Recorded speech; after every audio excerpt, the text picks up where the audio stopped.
What's up, guys? Chadwick.cervinski back with you here, and this is going to be the maiden attempt of the ready-made RC Recruit Skyhunter S800 whatever, running a Betaflight 3 board with INAV 1.9 on it.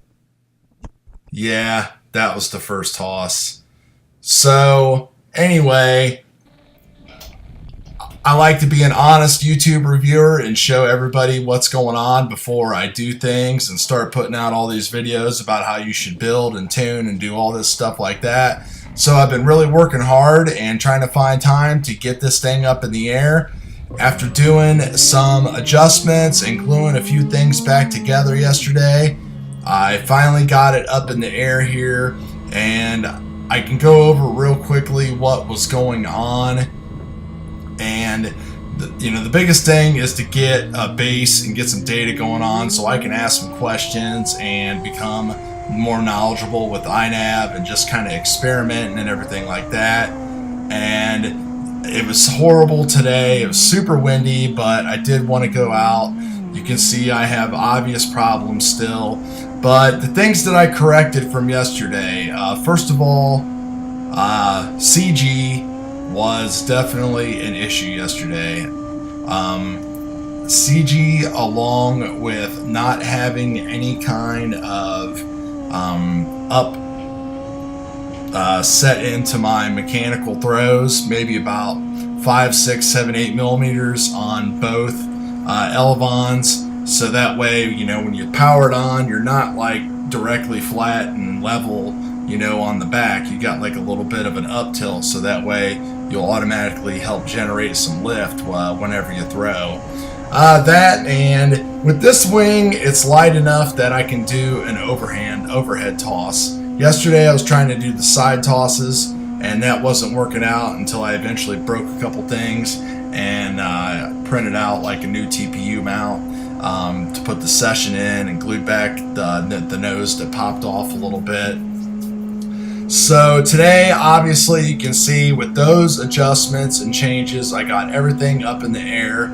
I got a couple things going on, some that I fixed and some that I haven't yet, and some things that I have questions on. So I was having problems with the OSD. First of all, the fonts and everything are kind of messed up, and I wasn't able to see my voltage or anything like that. Not that it would matter anyway, because of a ground loop or just too much power, or it could be this Betaflight board because it's been soldered and resoldered a lot. So but I don't have any grounding from the video system going to it at all.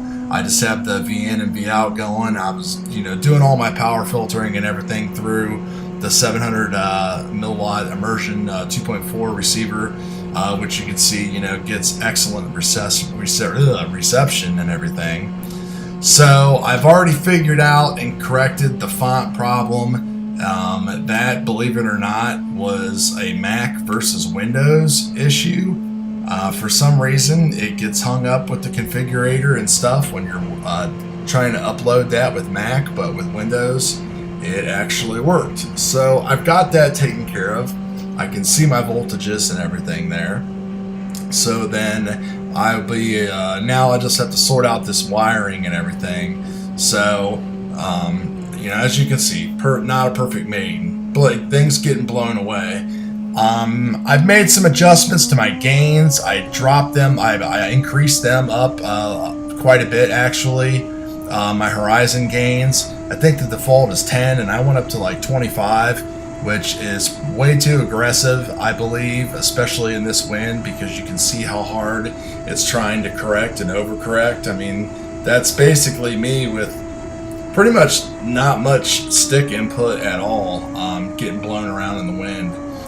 Checking everything in pass-through or acro mode, the trims and everything seemed to be perfect. I wasn't tail heavy, I wasn't nose heavy, didn't have any problems side to side. If you see me in this video flying smoother, it's because I am in pass-through mode. So I kept clicking around and stuff.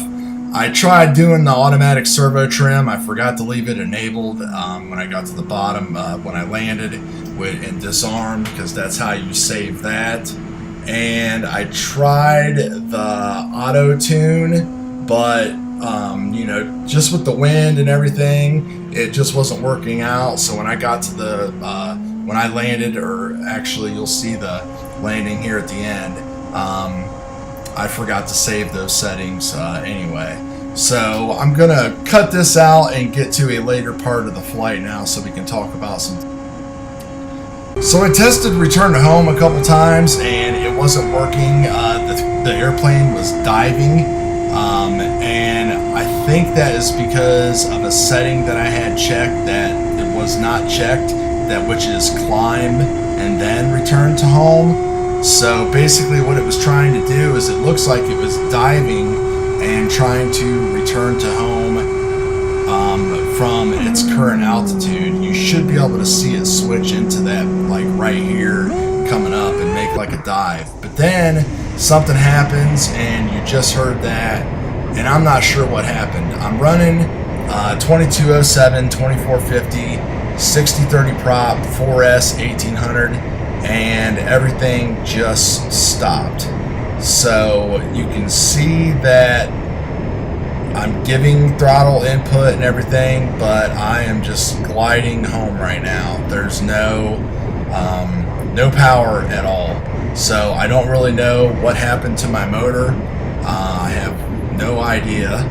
So then as I come in for my crash landing here, boom, there goes my motor right there.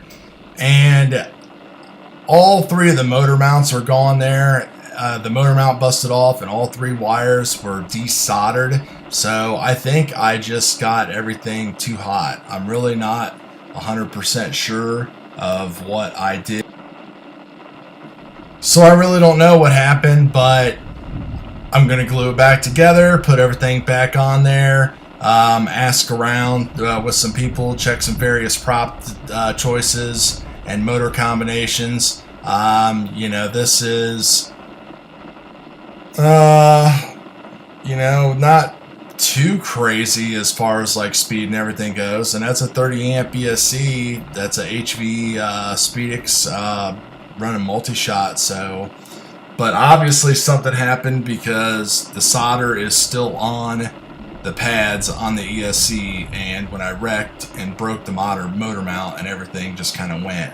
So I don't know if you guys have any ideas, you heard that pop, that cut off or whatever, let me know. But bottom line is, we got a flight in, we got some data, we continue on with the series and everything, and go ahead and go forward, pass on what I've learned and what we're learning together.